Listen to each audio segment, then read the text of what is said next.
Fala galera, tudo certo? Pra quem não me conhece, eu sou o João e o vídeo que a gente vem assistir aqui hoje é do canal Mangaqê, a história de Berserk, a Era de Ouro e o Eclipse explicados, nasce o Espadachim Negro. Bom galera, vai ser basicamente toda a história aí, pelo que parece, do anime Berserk. Eu não assisti, mas já ouvi falar bastante sobre ele. Tem muitos na verdade inscritos que me pediram esse anime já faz algum tempo, que estão me pedindo. Alguns em específico mais frequentemente, principalmente um que o Gustavo do Espadão, ele tá me pedindo há um bom tempo. Todo vídeo ele vai lá e comenta. Então vamos assistir aí galera. Eu trouxe um caderno aqui pra copiar algumas coisas, alguns momentos que vão acontecendo aí durante o vídeo, se eu achar interessante de copiar pra lembrar no final do vídeo pra comentar, porque senão eu acabo esquecendo, é um vídeo muito longo e o cara guardar tudo na memória pra no final do vídeo comentar é complicado, então trouxe um papel e caneta aqui pra gente escrever, pra no final do vídeo comentar bem melhor as coisas que aconteceram durante o vídeo. E como o Duque previu, tá saindo hoje esse vídeo, só pra quem leu o comentário sabe. Então vamos assistir aí galera, se vocês estiverem gostando dos vídeos aqui do canal, já deixa o like aí, se inscreve no canal, ativa o sininho pra receber as notificações e sem mais enrolação, bora pro vídeo. Play.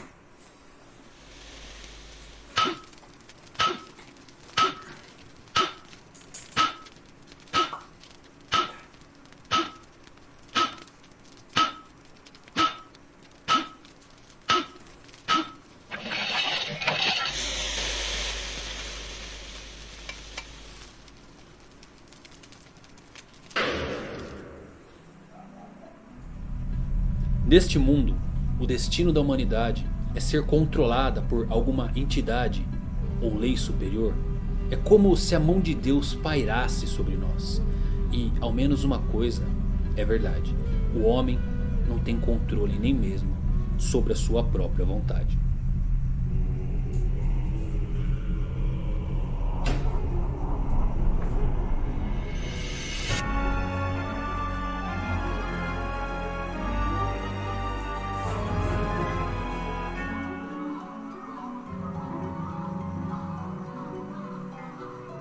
Pô, já tô gostando da trilha sonora, cara.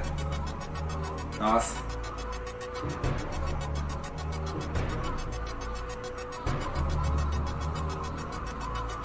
Parecia o Shanks ali, mas tudo bem.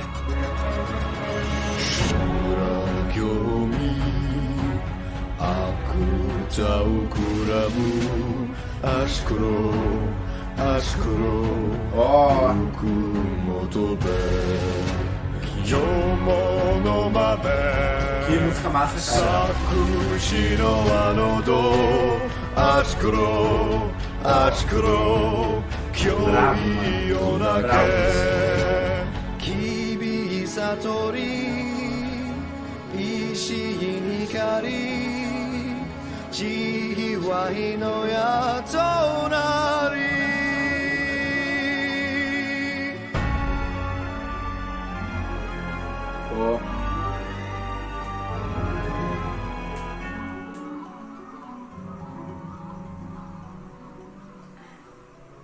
Pô, vai ser melhor que eu pensava esse vídeo, velho. A Era de Ouro não é só um vídeo, é muito mais que isso, pelo visto.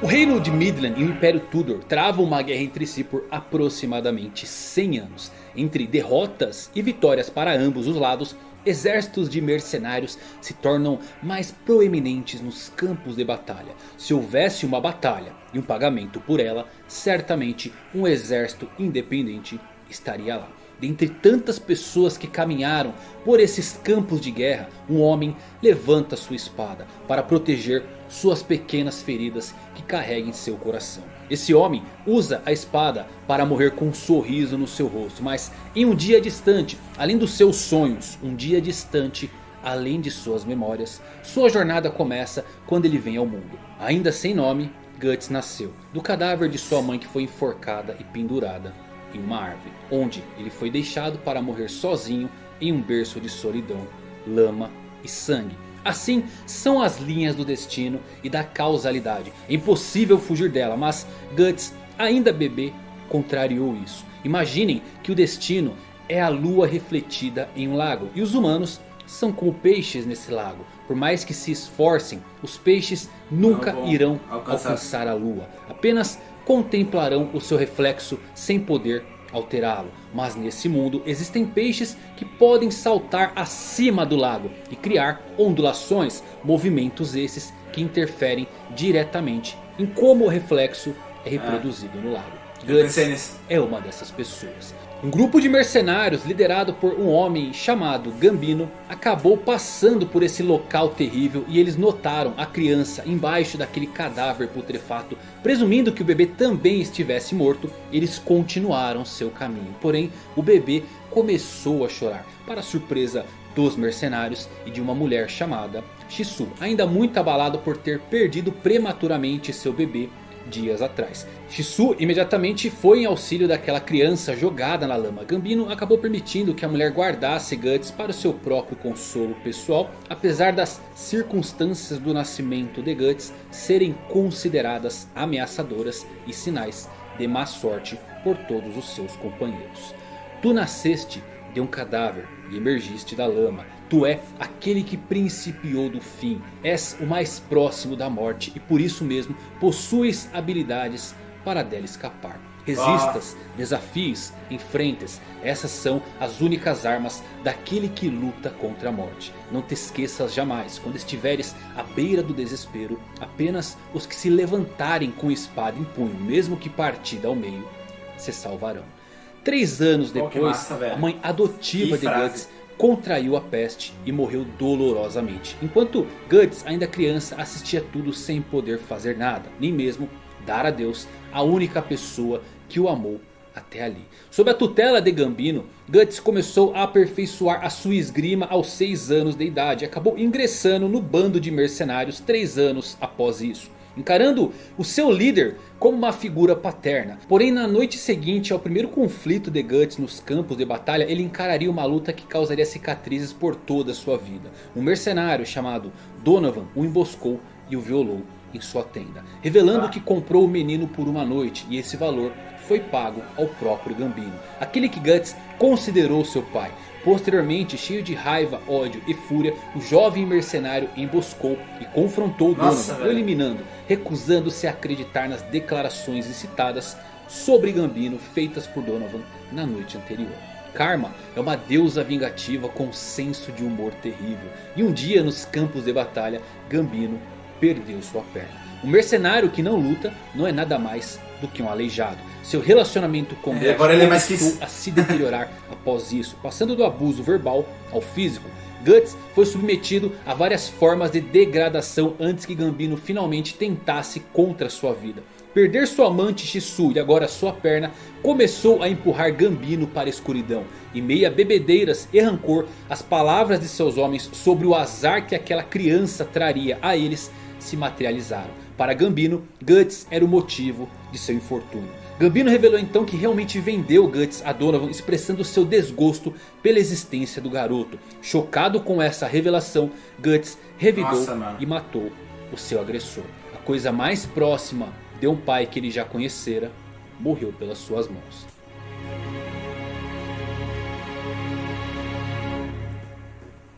Consequentemente, Guts acabou atacado pelos homens de Gambino. Ele fugiu do acampamento com os agressores no seu encalço, chegando a um beco sem saída e acabou ferido e caindo de um penhasco. Foi uma queda alta que se seguiu com um ataque de uma matilha de lobos. Poderia ter terminado ali. Sua vida, sua jornada, ele não se importava mais. Guts fechou os olhos e apenas esperou pelos ataques dos lobos. Mas inconscientemente, sua mão, que nunca largou sua espada mesmo na queda do penhasco, se moveu e matou um dos lobos. Lágrimas brotaram e se misturaram ao sangue do jovem. Um a um os lobos foram caindo. Algo despertou dentro de Guts e não era mais a vontade da morte. Era uma raiva incontrolável. E essa raiva que controlava a sua espada em fúria. Muitos anos à frente de sua jornada, Guts diria uma frase que descreve bem o que foi isso. Estou acostumado a lutar para sobreviver, mas o que piora diariamente é a pressão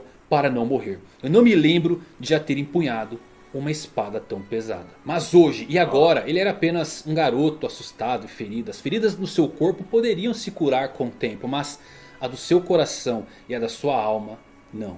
E Guts desaba inconsciente. Ele acabou sendo descoberto e alistado como uma criança soldado em outro grupo de mercenários que o encontrou desmaiado. E algum tempo após isso, Guts continuava fazendo a única coisa que aprendeu em sua vida: lutar. E uma dessas batalhas em que ele estava como um mercenário, calhou do jovem estar ao lado dos perdedores na batalha. Guts e seus companheiros mercenários foram capturados e levados para serem usados como escravos. Jogado em uma cela fria e se alimentando de ratos que empesteavam o local, o jovem mercenário se vê deslumbrado com uma pequena flor que nasceu naquele lugar de morte. Ali ele viu pela primeira vez um espírito abandonado de uma flor solitária chamada Tite, que cuidou dele e lhe devolveu sua saúde, enquanto Guts se preparava para uma luta com o filho de seu captor, que queria usar Guts apenas como um boneco a ser morto para que seu filho despertasse a coragem necessária para os campos de batalha.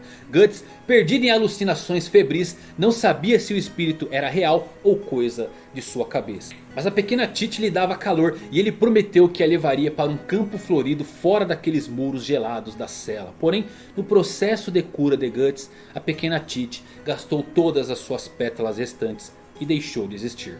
Grato por sua ajuda, Guts decidiu levar os restos da pequena flor para um vale de outras flores com ele, após a sua fuga. E após derrotar o filho de seu captor, ocorre um assalto ao castelo por seu bando mercenário.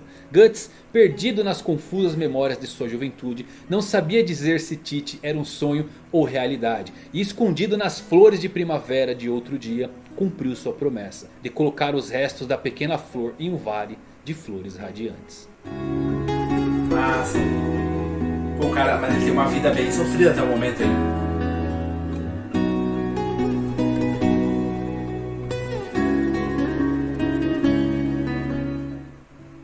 Nesse ponto, Guts não tinha sonho ou ambição, mas isso iria mudar sua vida a partir dali. Porque sonhos, todos os homens têm sonho, todo homem deseja perseguir seu sonho, mesmo que isso torture. O sonho dá sentido à vida do ser humano. O grande problema é que todos se deixam levar pela correnteza daquilo chamado destino, para no final acontecer o quê? Desaparecer no mundo, desperdiçando todas as suas vidas, sem ao menos descobrirem o significado de suas existências. Algum tempo após os eventos com o espírito da flor, durante o cerco de guarnição militar defendida pelo bando do Falcão, um grupo de mercenários que vinha ganhando destaque nos campos de batalha, Guts se junta à briga ao lado de um bando de mercenários e acaba derrotando o líder inimigo chamado Bazuzo, diminuindo ali a moral do inimigo e permitindo a captura do forte. Após receber seu pagamento, ele parte sem rumo, mas é atacado por membros do bando do Falcão, buscando reivindicar sua recompensa e vingança por conta de sua interferência, já que Guts tirou todo o brilho da vitória do bando. Ele despacha facilmente a maioria deles até ser confrontado pelo próprio líder do bando, um homem cheio de ambições chamado Griffith, o Falcão Branco. Griffith tinha, ao contrário de Guts, um sonho. Ele queria ser rei, ele queria o seu próprio reino. Griffith personifica o oposto de Guts. Um é o branco, o outro é o preto. O Falcão rapidamente incapacita o espadachim e o leva para o acampamento dos Falcões. Acordando vários dias depois, Guts recebe de Griffith a opção de se juntar ao bando do Falcão, embora ele prontamente se recuse, optando por desafiar Griffith em um duelo. Ele estipula que o Falcão Branco pode reivindicá-lo no advento de derrotá-lo em combate. Alimentando um grande interesse em Guts, Griffith concorda com os termos e os dois se envolvem em uma batalha incrível, com o Falcão Branco derrotando o espadachim e recrutando ele como membro oficial do bando do Falcão. Em 3 anos, Guts é promovido a capitão da cavalaria. E por seus inúmeros destaques no campo de batalha, o bando do Falcão é formalmente recrutado pela coroa de Midland em sua campanha secular contra Tudor. Durante a tomada de uma fortaleza de Tudor, os Falcões se veem em uma encruzilhada quando cerca de 50 soldados de Guts são massacrados por um único inimigo enterrado no interior da cidadela. Boatos começam a correr entre os Falcões que dentro desta fortaleza estaria um lendário guerreiro imortal. Farto desses boatos, Guts se aventura na cidadela, onde se depara com o monstruoso Nosferatu Zod. Inicialmente surpreso com a aura avassaladora de seu oponente e intimidado por evitar os golpes de Zod, Guts acaba arriscando sua vida em um único movimento e com isso dá um duro golpe no guerreiro. No entanto, isto apenas empolga mais Zod. Depois de 300 anos, finalmente encontrou um homem capaz de machucá-lo. Posteriormente, Zod assume sua verdadeira forma, se tornando em uma gigantesca e aterradora criatura. Zod era o verdadeiro Era o demônio sem Zodíaco. explicação. Petrificado pela transformação de Zod, completamente congelado, sem entender nada, Guts é espancado e quase esmagado pelo Carai. monstro. Antes que os reforços de Griffith interfiram, quando Griffith vem ao auxílio de Guts, Zod bloqueia o caminho da fuga dos dois falcões, forçando eles a executar um único movimento de pinça no monstro, no qual os dois causam danos substanciais à besta. Em retaliação, Zod acaba golpeando Griffith e o arremessando em uma coluna. E no momento que ele daria o golpe final no Falcão Branco, algo chamou a atenção de Zod. Griffith portava um pingente peculiar, ao qual ele chamou de berrelite carmesim, o ovo do rei. Zod se vira então para partir do local, mas não sem antes deixar um aviso a Guts. Se você é alguém que esse homem considera como um verdadeiro amigo, é bom que saiba. No momento em que as ambições dele forem frustradas, a morte virá buscar você. Uma morte certa, da qual jamais poderá escapar. Após isso, Nosferatu Zod parte do local e Guts olha para o céu sem entender nada do que havia acontecido. Que loucura. Posteriormente, que por incrível. todos os seus feitos, o bando do Falcão acaba sendo convidado a atuar como guarda pessoal do rei em uma caçada anual para celebrar a corte. Porém, Griffith e seus homens acabam sendo chamados do lugar do general Julius, que comandava os Cavaleiros do Dragão Branco, o exército de maior renome do reino de Midland. O nome de Griffith era cada vez mais crescente na corte, e isto se tornou uma fagulha de inveja entre os nobres. No meio da caçada, Griffith é atingido por uma flecha perdida, mas evita os ferimentos devido à flecha atingir o seu berrelite. Numa noite depois, Griffith descobriu que Julius era o culpado por trás da tentativa de assassinato e pede a Guts que mate o general em retaliação. O espadachim invade a mansão de Julius no escuro da noite e rapidamente elimina o seu alvo. Quando a porta do quarto do general se abre, Guts, assumindo que fosse um guarda, brande sua espada em direção a essa pessoa. Mas ele se enganou quando pensou que era um guarda e acaba matando o filho de Julius, um garoto chamado Adonis. Com os guardas alertados, Guts, perturbado, sai do local e foge pelos esgotos de Windham, onde revive pesadelos com Gambino, Donovan e todos os monstros que residem em seu passado e mente. Ele segue a caminho do hall do castelo onde Griffith deveria estar, e Guts flagra o Falcão Branco em uma conversa casual com a princesa Charlotte, herdeira do trono, onde Griffith fala de sua interpretação de um verdadeiro amigo, a princesa Charlotte. Eles, os falcões, são excelentes tropas. Juntos enfrentamos a morte tantas vezes. Eles são meus camaradas valiosos, dedicando-se ao sonho que eu persigo. Mas, pra mim, um amigo é alguém que nunca dependeria do sonho do outro. Alguém que não seria compelido por ninguém, mas determinaria e perseguiria sua própria razão de viver. E se alguém atropelar esse sonho, ele se oporia a ele de corpo e alma. O que eu acho que um amigo é alguém que é meu igual. Com a conclusão do monólogo de Griffith, Guts deixa a cena irritado com a implicação de que ele também, em última análise, nada mais era do que um trunfo para a realização do sonho de Griffith. Ele nunca foi de fato considerado um amigo, apenas um degrau para a ascensão do Falcão. O bando do Falcão pouco depois se propõe a combater os Cavaleiros da Baleia Azul de Tudor. Durante o combate, Casca, uma das comandantes do bando do Falcão, estava tendo dificuldades com o comandante inimigo, pois não se sentia bem naquele dia. Uma febre a acometia. Guts, percebendo os problemas de sua companheira, corre em seu socorro, mas Casca desmaia e cai em um precipício, onde Guts mergulha sem pensar para salvar a vida de sua amiga. Quando a chuva finalmente cessa, Casca acorda e imediatamente ataca a Guts, que havia despido tanto ela quanto ele para aquecer o corpo gélido de Casca. Perturbada por suas deficiências femininas como soldado atrapalharem suas ações, ela descontava essa raiva em Guts. Guts pergunta por que ela se tornou uma mercenária, para a qual ele explica que a razão de sua idolatria e devoção ao Falcão Branco, como sua espada juramentada, era por Griffith ter salvo a sua vida. Ela sempre estaria ao lado do Falcão. A conversa deles é interrompida pelos movimentos da tropa de Tudor, perto de sua localização. Percebendo que as forças inimigas logo se instalariam na área, eles decidem partir após o pôr do sol. No meio de sua fuga, os dois falcões estão cercados por um enxame de tropas inimigas e Guts decide ficar para trás, ganhando tempo assim para a fuga de Casca e dizendo para ela retornar ao seu mestre. Casca, relutante, deixa Guts para trás e o espadachim entra em um duelo que marcaria a a história. Quando Casca consegue retornar com o bando do Falcão para ajudar Guts, se deparam com uma cena chocante. Guts recostado em uma árvore, semi-morto, mas ainda agarrado à sua espada. Ele foi capaz de derrotar todas as tropas de Tudor que estavam na floresta, matando sozinho cerca de 100 soldados. Naquele dia ele ficou conhecido como o matador de 100 homens. Bravo demais, velho.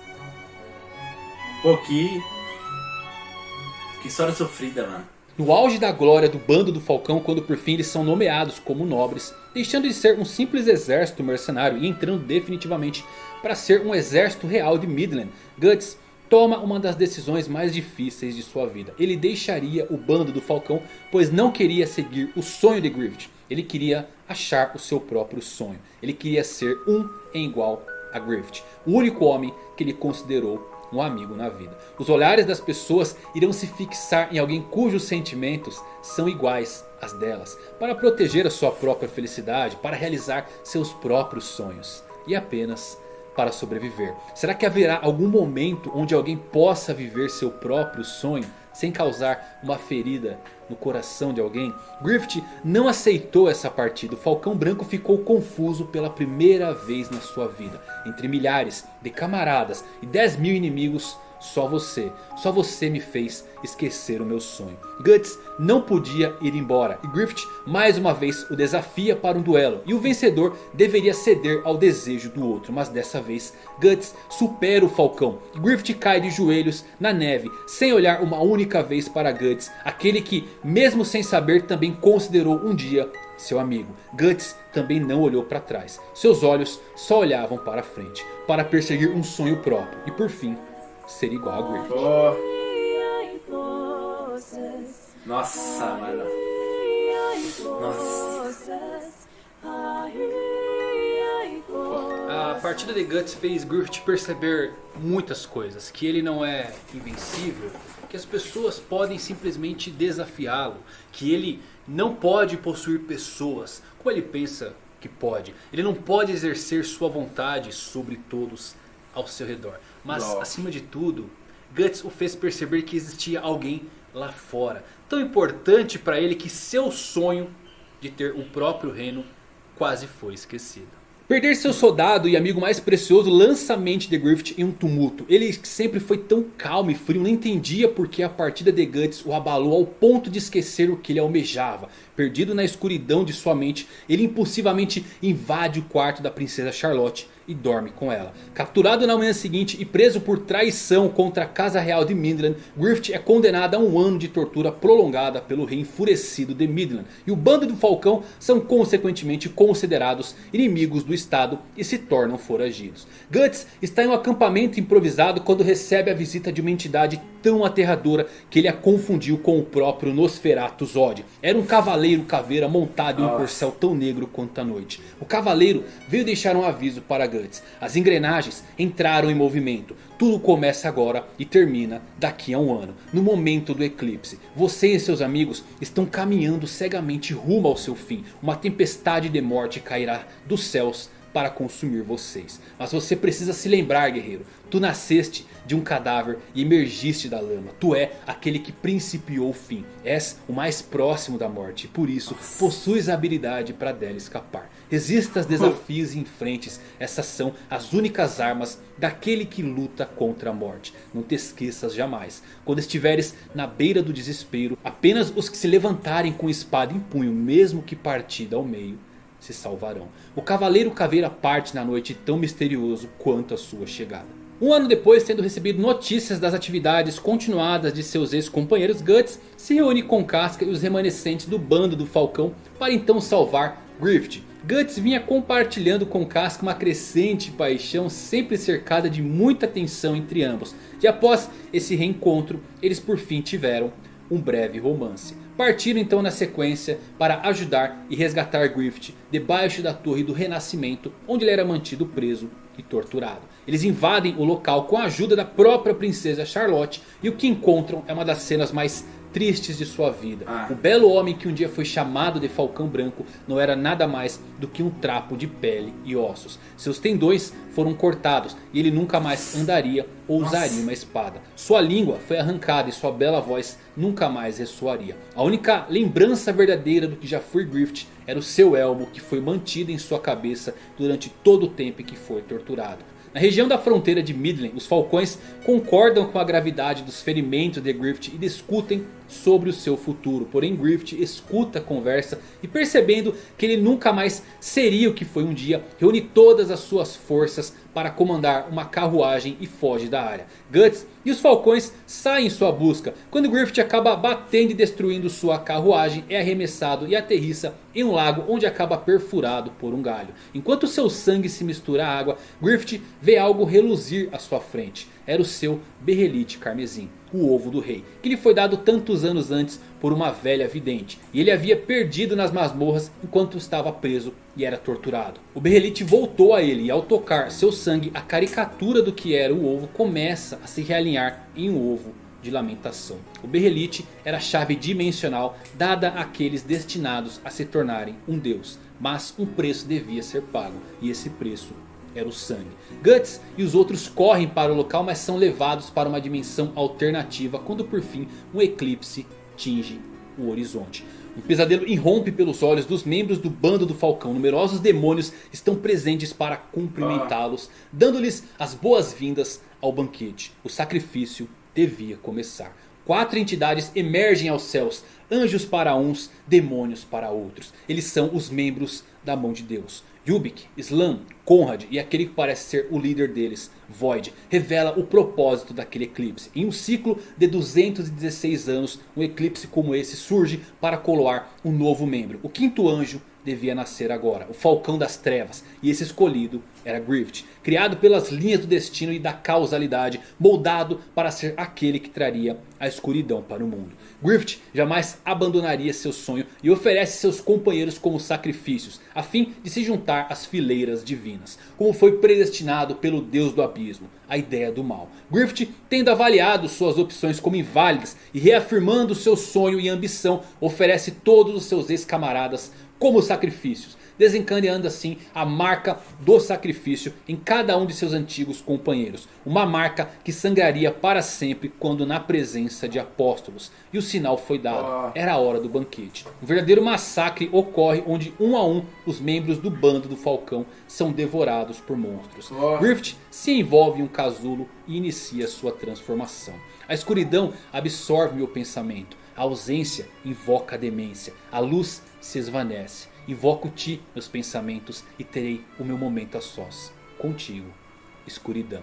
Guts luta incansavelmente contra os demônios vorazes, sedentos de sangue pelo impiedoso banquete de seus amigos. E eventualmente acaba contido quando seu braço é mordido por um demônio. Naquele ponto seus amigos já estavam todos mortos. Pippin, Judô, Corcus, seus cavaleiros, não restava nada além de pedaços. Casca é a única sobrevivente e está a poucos passos de Guts, desacordada e capturada por um demônio que lentamente arranca suas roupas e se prepara para violar o corpo da guerreira, enquanto um Guts enfurecido tenta se livrar para salvar a sua amada. Mas algo pulsa, o ar para, o tempo congela e os olhares todos olham para um único lugar. Ele nasceu, o 5º rei abençoado, aquele que possui as asas da escuridão. Fento. O Falcão voa e uma fração de segundo cai na frente daquele que um dia foi seu único amigo. Guts. Seus apóstolos lhe entregam Casca e Fento começa a violar a jovem sem nunca tirar o seu olhar de Guts.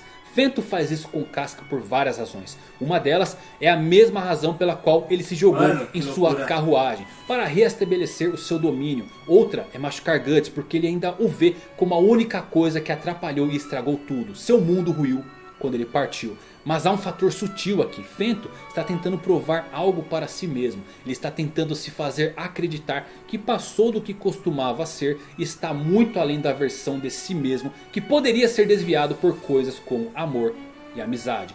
Fento precisava saber se ainda nutria algo de humano. Guts entra em um estado animalesco de fúria e golpeia seu próprio braço que estava preso na boca de um demônio ao ponto de cortá-lo fora. Mas mesmo depois de cortar seu braço e conseguir se libertar, o lutador é imediatamente preso ao chão e forçado a testemunhar a violação da mulher que ele ama. Enquanto o demônio que prendia lentamente perfura seu olho direito, esta foi a última visão que Guts teve naquele olho. O clímax dessa sequência é interrompida quando o Cavaleiro da Caveira invade a dimensão, escapando dos ataques que distorcem o espaço lançados pelo próprio Fento, e escapa da junção temporal com os dois sacrifícios ainda inconscientes e chocados. Guts e Casca estavam salvos. Tendo sido levado para a caverna de Godo, um armeiro que Guts conheceu durante o ano em que viajou fora do bando do Falcão, ele acorda 4 dias depois, sem o braço e sem o olho. Com o único que sobrou, teve a visão que traria mais feridas incuráveis. Casca, chocada com o que houve, entrou em um estado catatônico e agia como se fosse uma criança. Sua mente se quebrou. Ele foge para um vale enluarado apenas para ser encontrado por espectros demoníacos da noite, atraídos por sua marca do sacrifício que sangrava. Uma marca que sangraria enquanto ele vivesse. O Cavaleiro Caveira aparece e lhe diz que agora ele vive no interstício do mundo físico com o mundo astral, lar de criaturas fantásticas e o caminho para o abismo. O lutador declara guerra e vingança a seus inimigos. Eles pagariam por tudo. E ao retornar à caverna de Godo, Guts se depara com Casca cercada de espectros enquanto ela dá à luz a um filho que um dia foi de Guts. Mas a criança foi contaminada pela violação de Fento e nasceu deformada antes de desaparecer no mundo astral ao nascer do sol. Guts promete vingança contra os apóstolos e a mão de Deus. Godo prepara um braço mecânico para ele e lhe entrega algo grande demais para ser chamado de espada. A Dragon Slayer. O ferreiro Godo lhe deixa um último conselho. O ódio é o lugar para onde vai o homem que não é capaz de suportar a tristeza. É impossível esquecer. Aquela foi a última visão do meu olho direito. E para o ódio era exatamente o lugar que Guts mergulharia. Armado com a Dragon Slayer, vestido com um conjunto de armadura e capa preta, Guts embarca em uma guerra pessoal contra seus inimigos jurados. Nascia assim o espadachim negro. A vingança é algo mais escuro que uma mancha de sangue. E a tristeza é uma adaga que é afiada apenas para furar seu coração. Com o passar do tempo, ela se torna ainda mais afiada. E tudo o que resta é o poder da lâmina. Seu coração se esvai pelos golpes desferidos. Resta o nada, a raiva, o ódio, o escuro, a besta interior que aguarda o momento certo de apagar toda a luz que lhe queima. Um amigo não deveria só seguir o sonho do outro. Um amigo deveria achar sua própria razão de viver. Guts achou a sua razão, seu sonho, vingança. Mas mal sabia ele que as feridas foram profundas demais e sua jornada seria tão escura quanto o negrume de sua armadura. Era só o começo, ele iria embarcar direto no abismo dos mundos. E olhando sempre à frente, ele descobriria que quando você olha muito tempo para a escuridão te olha de volta. Você se torna um pouco parte dela. Mano, incrível.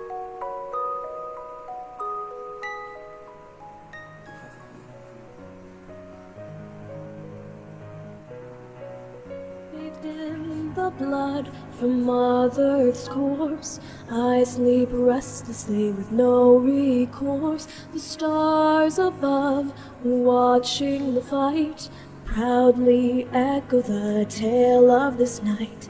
I will never forget you, your face on my mind as I stand alone to atone in the frozen night.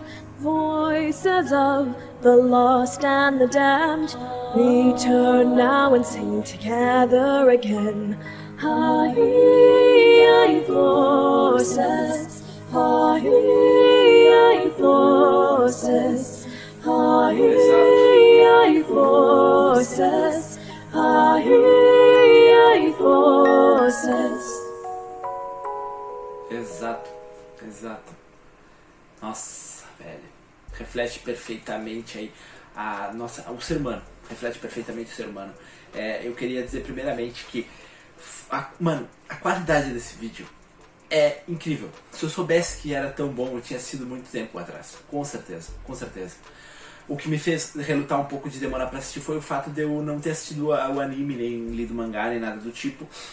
E assim, aonde eu sei, dizem que o mangá é um dos melhores de todos, né? Que já existe, de todos os mangás que já existiram. Não sei se todo mundo concorda com isso, mas já vi muita gente falar sobre isso. Não sei se o anime ele traz a mesma qualidade que o mangá. Ao que parece, pelas imagens que foram mostradas aqui, não. Parece que o anime ele é bem inferior em qualidade do mangá. Eu vi imagens do mangá aqui que foram incríveis, que arrepiaram só de olhar, e enquanto eles falavam o que estava escrito. E vi cenas do anime que eram boas também, mas eram uma coisa mais básica, não tinha a mesma função de impactar, assim como tem, por exemplo, nas imagens que estavam fazendo do mangá.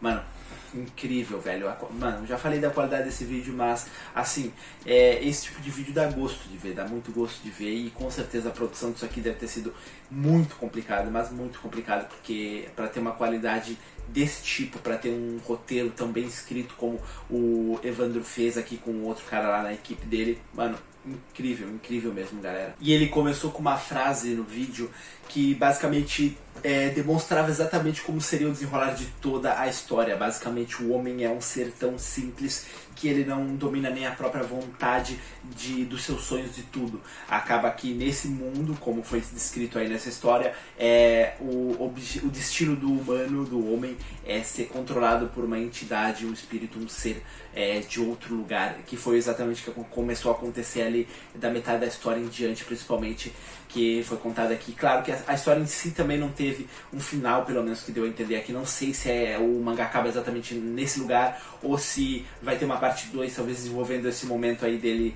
virar o espadachim negro agora e começar a lutar contra esses monstros desse mundo, ou espíritos, e se desenrolar um pouco mais essa história. Comentem aí pra mim saber também se tem alguma continuação, se ele vai trazer talvez uma parte 2, ou se o mangá acaba por aí. E o Guts teve uma história bem triste realmente, com um desenvolvimento assim que dava perfeitamente pra gente entender que em algum momento ele teria esse destino que seria mais ligado às trevas, digamos assim, como na própria frase final falou ali, quanto mais você olha pra escuridão, em algum momento ela olha pra você de volta. E isso dava a se entender que em algum momento da história dele aconteceria. Ele já nasceu de certo modo destinado a algo, e de certo modo nasceu pra sofrer, e então a gente percebeu isso durante vários momentos da história. Ele foi abusado de várias formas por pessoas que ele de certo modo durante algum tempo confiou, talvez, e ele logicamente teve todo esse impacto, além dele sofrer pelas pessoas que ele confiou. Muitas pessoas que ele confiou e continuou confiando sofreram e fizeram ele sofrer por causa disso. Teve ali, no caso, o Gambino, por exemplo, ele confiou nele, né? O Guts confiou nele e ele fez aquilo. Ele achou que ele era realmente a causa de tudo, né, que estava acontecendo com ele, dele perder a perna e tudo mais, e aí botou a culpa e queria matar ele e fez ele ser abusado, e então ele perdeu naquele momento uma pessoa que era muito importante para alguém daquela idade. Aí acabou desenvolvendo mais, ele teve toda a história lá depois de abuso com ele teve derrotas também, ele perdeu aquela guerra que ele entrou lá num grupo onde ele deu a ocasião de estar no lugar onde no lado que perderia, ele foi, por causa disso, passou por de certo modo torturas ali, tendo que comer ratos e tal que estavam. Ele perdeu pro Nosferatu, aquele monstro que apareceu, que deu pra entender o nível dos monstros quando apareceu aquele monstro ali. Mano, aquele monstro, eu lembro que eu vi em algum outro lugar do próprio Berserk, quando eu assisti um vídeo sobre isso. Aquele monstro, se trouxesse aquele monstro pra um anime com as feições que tá no mangá, mano, nossa, seria o monstro mais foda que eu já teria visto na minha vida, sem dúvida alguma. Ele teve que ver a mulher dele sendo abusada, e ele viu o filho que ele teria praticamente sendo perdido, né? Ele perdeu basicamente. Não sei se vai ter algum tipo de desenvolvimento por trás dessa função dele ter o filho dele e ter sangue dele, sangue demônio, alguma coisa assim. Porque agora ele virou espadachim negro, ele vai combater esse mundo, vamos dizer assim. Então pode ser que em algum momento tenha algo novo, sei lá, alguma aparição do filho dele, ter algum desenrolar da história a mais sobre isso. Bom, galera, eu gostei demais desse vídeo, muito obrigado pela indicação, eu gosto muito de assistir esse tipo de vídeo aqui, eu espero que eu tenha comentado o suficiente aí pra vocês, foi o que deu pra pegar, porque não é diretamente um vídeo tão opinativo assim, que a gente consiga ter várias opiniões sobre o que acontece, porque é uma história que ela é do jeito que é, então é só simplesmente uma história, a gente só consegue interpretar ela. Então, espero que vocês tenham gostado. Se vocês gostaram, já deixa um like aí, se inscreve no canal pra receber as notificações, e até a próxima. Falou!